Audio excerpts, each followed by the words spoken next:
नमस्कार, छत्तीसगढ़ के इस खास बुलेटिन में आपका बहुत स्वागत है। आपके साथ मैं हूं अंशिका पाठक। शुरुआत करेंगे इस वक्त की सबसे बड़ी खबर की। लोकसभा चुनाव से जुड़ी बड़ी खबर। छत्तीसगढ़ की 11 सीटों के लिए बीजेपी का पैनल फाइनल हो गया है और दिल्ली में आज सीईसी की बैठक में फाइनल हो सकते हैं नाम। बैठक से पहले न्यूज 18 पर देखिए उम्मीदवारों के संभावित नाम। न्यूज 18 के पास संभावित उम्मीदवारों के नाम है। 3 से 4 महिलाओं को भी टिकट मिल सकता है। तो चलिए अब एक एक कर आपको नाम भी बताते हैं कि वो संभावित नाम कौन से हैं, क्योंकि कहा जा रहा है कि 4 से 5 उम्मीदवारों की लिस्ट जो है, पहली लिस्ट वो बीजेपी जारी कर सकती है आज। तो कहा जा रहा है कि सरगुजा से राम सेवक पैकरा पूर्व गृह मंत्री रह चुके हैं। ये देखिए तस्वीर आपको भी दिखा रहे हैं हम कि आखिर ग्राफिक्स के जरिए देखिए समझिए कि कौन कौन हो सकता है। चिंतामणि महाराज पूर्व विधायक रह चुके हैं, विजय सिंह पूर्व विधायक और कमल भान सिंह पूर्व सांसद, कोई नया चेहरा नहीं। बिलासपुर से रजनीश सिंह पूर्व विधायक, किशोर राय पूर्व मेयर, हर्षिता पांडे पूर्व अध्यक्ष महिला आयोग की, भूपेंद्र सवन्नी प्रदेश उपाध्यक्ष बीजेपी के। देखिए किशोर राय की तस्वीर, नाम हर्षिता पांडे, इसके अलावा भूपेंद्र सवन्नी प्रदेश उपाध्यक्ष, राजेश सिंह पार्षद नगर निगम के। हालांकि कोई नया चेहरा नहीं है। बस्तर की अगर हम बात करें तो अब बस्तर पर भी नजर डालिए। लता उसेंडी विधायक, दिनेश कश्यप पूर्व सांसद, वेदवती कश्यप, कोई नया चेहरा नहीं है। आगे बढ़ेंगे और बात कोरबा की कर लेते हैं। विकास रंजन महतो प्रदेश मंत्री हैं बीजेपी के, सरोज पांडे सांसद हैं, डॉक्टर विशाल उपाध्याय जिला संचालक आरएसएस के, अशोक चावलानी पूर्व जिला अध्यक्ष, इसके अलावा नन्ही दास दीवान शिक्षक संघ पदाधिकारी, इसमें भी कहा जा रहा है कोई नया चेहरा नहीं है। कोरबा के बाद बात रायगढ़ की भी कर लेते। चलिए रायगढ़ की बात करें तो सुषमा खलखो प्रदेश उपाध्यक्ष है महिला मोर्चा की, इसके अलावा गेंद बिहारी सिंह गहिरा गुरु के पुत्र हैं, बलराम भगत कल्याण आश्रम जिला अध्यक्ष हैं, सरकारी टीचर हैं। रवि भगत की बात करें तो भाजयुमो के से जुड़े हैं, शांति भगत की बात करें तो जिला पंचायत अध्यक्ष हैं। जांजगीर चांपा पर भी नजर डाल लीजिए। जांजगीर चांपा में मंजूषा पाटले दुर्गा वाहिनी प्रांत के संयोजिका हैं। उसके अलावा अम्बेश जांगड़े पूर्व विधायक हैं, नवीन मार्कंडे पूर्व विधायक हैं, कमलेश जांगड़े बीजेपी महिला जिला अध्यक्ष हैं। तो ये वो नाम हम आपको दिखा रहे हैं जो संभावित है। हालांकि आज इस पर मुहर लग जाएगी क्योंकि आज बीजेपी की जो पहली लिस्ट है वो आ सकती है। तो ये बड़ी बात है और आने वाली है बीजेपी की ये लिस्ट बेहद ही ज्यादा खास होने वाली है। अभिषेक संवाददाता, माफ कीजिएगा, विनीत भी हमारे साथ जुड़े हुए संवाददाता और अभिषेक शुक्ल न्यूज एडिटर हमारे साथ जुड़ गए हैं। अभिषेक शुक्ल न्यूज एडिटर हमारे साथ जुड़े हैं। अभिषेक जी, जो संभावित नाम हम दिखा रहे हैं, लगातार दर्शकों को बता रहे हैं, क्या लगता है इस बार कोई ज्यादा चांस बीजेपी ले रही है एक्सपेरिमेंट्स के लिए? देखिए, बीजेपी ने 2019 में ही सारे जो पुराने सांसद थे उन सभी को बदल दिया था और सारे नए चेहरों को मौका दिया था और इस बार भी ऐसा ही माना जा रहा है कि ज़्यादातर सीटों पर ऐसे 9 से 10 ऐसी सीटें हो सकती हैं जिसमें बीजेपी अपने उम्मीदवार बदल देगी, नए चेहरे यहाँ पर उतारेगी। जहाँ तक बात है पैनल की, कल देर रात तक जो बैठक हुई है बीजेपी की, 11 नामों के पैनल पे मुहर लग गई है, फाइनल हो गई है। यहाँ से मुख्यमंत्री प्रदेश अध्यक्ष लेकर आज बैठक में शामिल होंगे।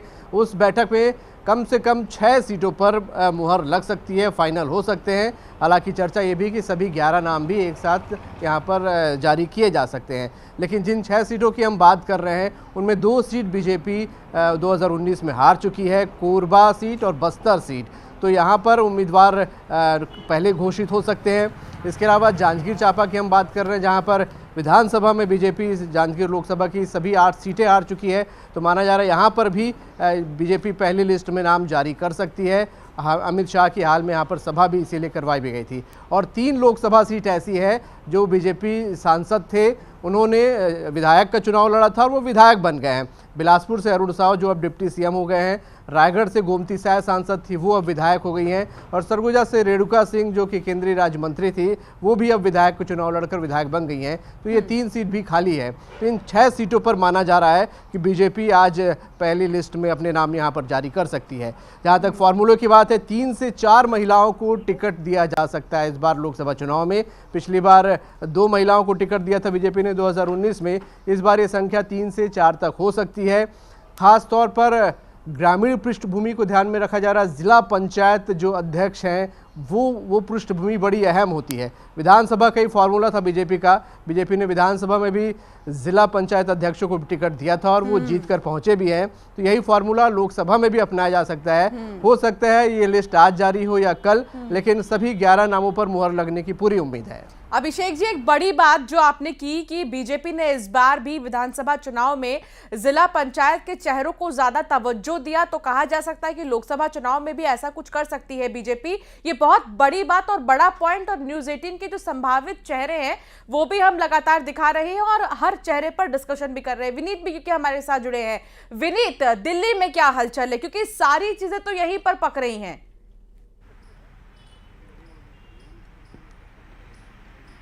जी, निश्चित तौर पर मैं आपको बताना चाहूँगा कि दिल्ली में भी आज शाम को केंद्रीय चुनाव समिति की बैठक होगी और उसी में अंतिम मोहर जो है वो दिल्ली में ही केंद्रीय चुनाव समिति की बैठक में लगाई जाएगी, जहां पर प्रधानमंत्री नरेंद्र मोदी, बीजेपी राष्ट्रीय अध्यक्ष जेपी नड्डा सहित जो है केंद्रीय गृह मंत्री अमित शाह भी मौजूद रहेंगे। एक बड़ी बात यहाँ पर मैं आपको बताना चाहूँगा कि जिस तरह से पिछली बार 2019 में सभी सांसदों के टिकट काट दिए गए थे और इस बार उन्हीं सांसदों में से कुछ लोग ऐसे हैं, जैसे कि अगर हम बात करें राजनांदगांव से बात करें, अभिषेक सिंह की बात करें, वो पहले भी सांसद रह चुके हैं, 2014 में सांसद रह चुके हैं, वो भी लगातार टिकट के लिए प्रयास कर रहे हैं। इसके साथ ही साथ मैं आपको बताना चाहूंगा कि बिलासपुर से भी जो जिस तरह से अगर हम देखें, लखनलाल साहू भी जो है वो कई बार केंद्रीय नेतृत्व के पास आए हैं, उन्होंने भी टिकट की मांग की है। तो कई ऐसे भी चेहरे जो 2014 में जीते थे, 2019 में उनका टिकट कट गया था, वैसे भी लोग जो है वो लगातार टिकट की मांग कर रहे हैं और संभवतः यह भी हो सकता है कि पार्टी जो है वो उनके नाम पर मुहर लगाए। लेकिन अंतिम जो नाम का जो फैसला होगा वो केंद्रीय चुनाव समिति की बैठक के बाद, जब आज शाम को यहां पर बैठक होगी और उसके बाद ही अंतिम नाम पर मुहर जो है वो लगाई जाएगी। शाम तक कहा जा रहा है कि शायद पहली लिस्ट आ सकती है बीजेपी की लोकसभा चुनाव के मद्देनजर। अभिषेक जी, आपका बहुत शुक्रिया जानकारी साझा करने के लिए और विस्तार से बताने के लिए। विनीत, आपका भी बहुत शुक्रिया जानकारी साझा करने के लिए। खबरों में आगे बढ़ेंगे और बात करेंगे लोकसभा चुनाव की। लोकसभा चुनाव को लेकर रायपुर से एक बहुत बड़ी खबर आ रही है। कांग्रेस हाईकमान बड़ा निर्णय ले सकता है। कई नेताओं की टिकट भी कट सकते हैं। हारे हुए नेताओं का टिकट कट सकता है। जिन्हें विधानसभा की टिकट मिली थी वो नहीं बनाए जाएंगे लोकसभा के प्रत्याशी। इस बार नए चेहरों पर दांव लगाएगी कांग्रेस। तो कांग्रेस पार्टी की तरफ से एक बड़ा जो झटका है वो उन्हीं के नेताओं के लिए हो सकता है, क्योंकि जो चेहरे हार गए थे चुनाव में उनको मौका नहीं दिया जाएगा लोकसभा चुनाव में, बल्कि नए चेहरों पर दांव लगाया जा सकता है। तो वो नए चेहरे जो उम्मीद लगाए बैठे हैं कि विधानसभा चुनाव में नहीं सही लोकसभा चुनाव में ही टिकट मिल जाएगा, तो ऐसे में उनके लिए खुशखबरी हो सकती है, लेकिन पुराने नेताओं के लिए ये झटका हो सकता है। तो ये बड़ा फैसला, बड़ा निर्णय कांग्रेस की तरफ से लिया गया।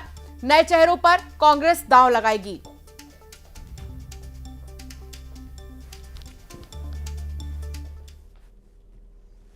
और अब बात करेंगे हिम्मत वाली चुनौती की। ऐसे नहीं, खबर बताते हैं। लोकसभा चुनाव से पहले छत्तीसगढ़ में चुनौती वाली सियासत शुरू हो गई है।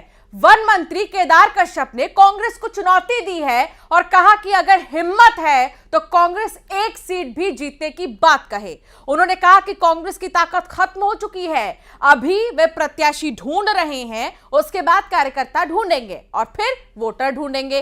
प्रदेश कांग्रेस अध्यक्ष दीपक बैज ने इस पर पलटवार भी किया। उन्होंने कहा कि कांग्रेस इस बार बीजेपी से ज्यादा सीटें जीतेगी। दीपक बैज ने चुनौती देते हुए कहा कि अगर बीजेपी में हिम्मत है तो अपने सांसदों को रिपीट करके दिखाए।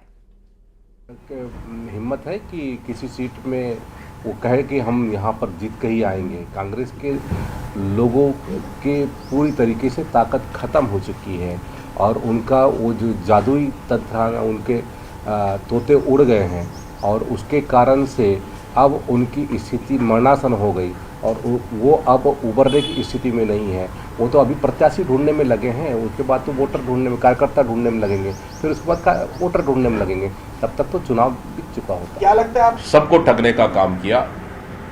इससे छत्तीसगढ़ की जनता ने फिर से मन बना लिया है कि भारतीय जनता पार्टी की सरकार ने छत्तीसगढ़ में धोखा दिया है। आने वाला समय में छत्तीसगढ़ में लोकसभा चुनाव में कांग्रेस को जिताएंगे और ना ही कोई पर्सनल सीट की बात। हम छत्तीसगढ़ में 11 सीट है, भारतीय जनता पार्टी से ज्यादा सीटें जीत कर आएंगे। आगे बढ़ेंगे और बात करेंगे नकली दवा का कारोबार। जी हां, सावधान हो जाइए, सतर्क हो जाइए। आप दवाई खरीदने जा रहे हैं अगर और आप रायपुर में हैं तो और भी ज्यादा सावधान हो जाइए, क्योंकि नकली दवा पर बड़ी कार्रवाई की गई है। मेडिकल स्टोर पर छापेमारी की गई है। भारी मात्रा में नकली आई ड्रॉप मिले हैं। शकुंतला डिस्ट्रीब्यूटर्स पर भी कार्रवाई हुई है। नकली आई ड्रॉप बनाते और बेचते थे ये लोग, जिसके बाद कार्रवाई हुई। पहले तो जानकारी मिली, जिसके बाद छापेमारी की गई और फिर यहां से भारी मात्रा में सामग्री भी जब्त की गई है नकली आई ड्रॉप्स बनाने की।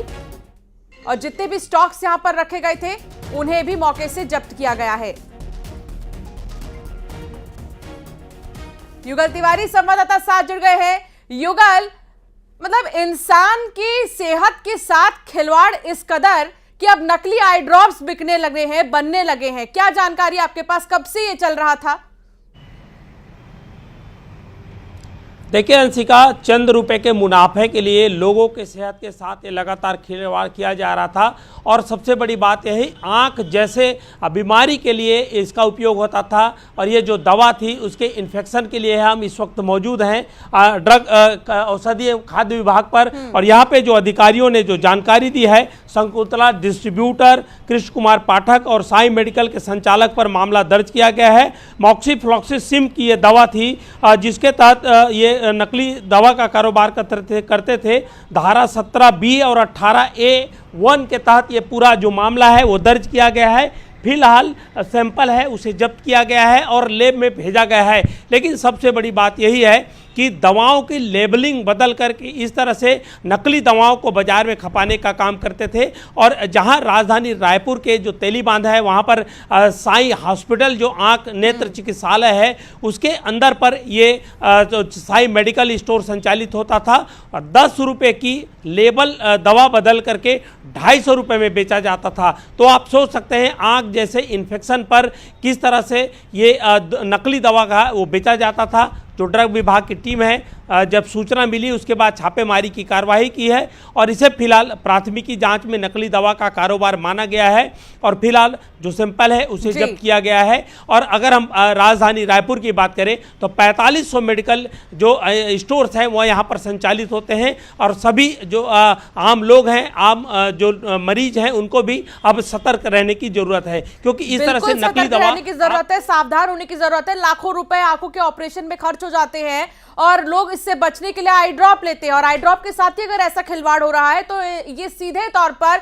बहुत बड़ा गुनाह है। बहुत शुक्रिया युगल जानकारी साझा करने के लिए। आगे बढ़ेंगे खबरों में, अब बात करेंगे बेटे से प्यार मुहर का इंतजार। पूरी खबर आपको विस्तार से बताएंगे, आप दंग रह जाएंगे। अंबिकापुर में महिला आयोग की जन सुनवाई में अनोखा मामला सामने आया। यहां एक दंपत्ति ने कब्र से निकालकर एक शव का डीएनए टेस्ट कराने की गुहार लगाई है, जिससे कि यह पता चल सके कि मृतक उन्हीं का बेटा था। ग्राम झरगांव के रहने वाले चमरू राम का कहना है कि साल 2000 में उनकी पत्नी कौशल्या ने कुनकुरी के निजी अस्पताल में बेटे को जन्म दिया था, लेकिन अस्पताल से बच्चा गायब हो गया।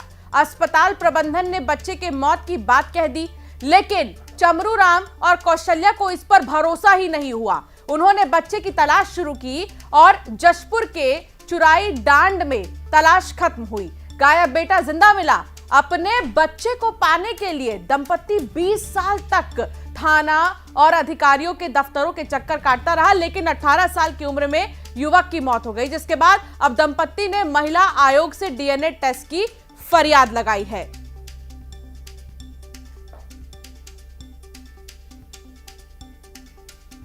दो 2000 में प्रथम डिलीवरी के लिए होली क्रॉस कुनकुरी अस्पताल गए थे, जहां पर कि बड़ा ऑपरेशन के पश्चात ये बताया गया, मेरे पति को ये बताया गया कि खुशी का बात है, बड़ा एक जी आपका लड़का हुआ बोले।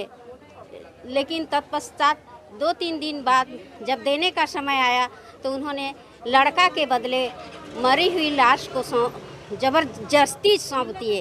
तत्पश्चात पता चला कि तुम्हारा। और अब ये खबर क्रिकेट लवर्स के लिए है। दरअसल आईपीएल की तर्ज पर छत्तीसगढ़ में छत्तीसगढ़ क्रिकेट प्रीमियर लीग होगा। क्रिकेट संघ प्रदेश में आयोजित करेगा सीसीपीएल। प्रीमियर लीग में 6 टीमें होंगी शामिल। सिर्फ छत्तीसगढ़ के खिलाड़ियों को मिलेगा मौका। हर टीम में 15 खिलाड़ी होंगे। प्रीमियर लीग के कुल 18 मैच होंगे। इसमें कैटेगरी ए से लेकर डी तक होगी। जून जुलाई में छत्तीसगढ़ प्रीमियर लीग का आयोजन होगा। खिलाड़ियों का ऑक्शन के जरिए चयन किया जाएगा। आईपीएल के खत्म होने के 15 दिन बाद यह आयोजन होगा और 14 जून से सीसीपीएल कराने की तैयारी है।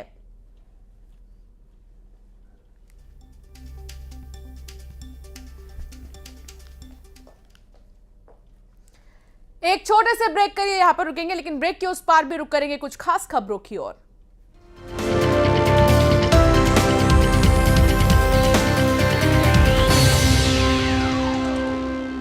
MCX में हाथियों का आतंक, एक घर को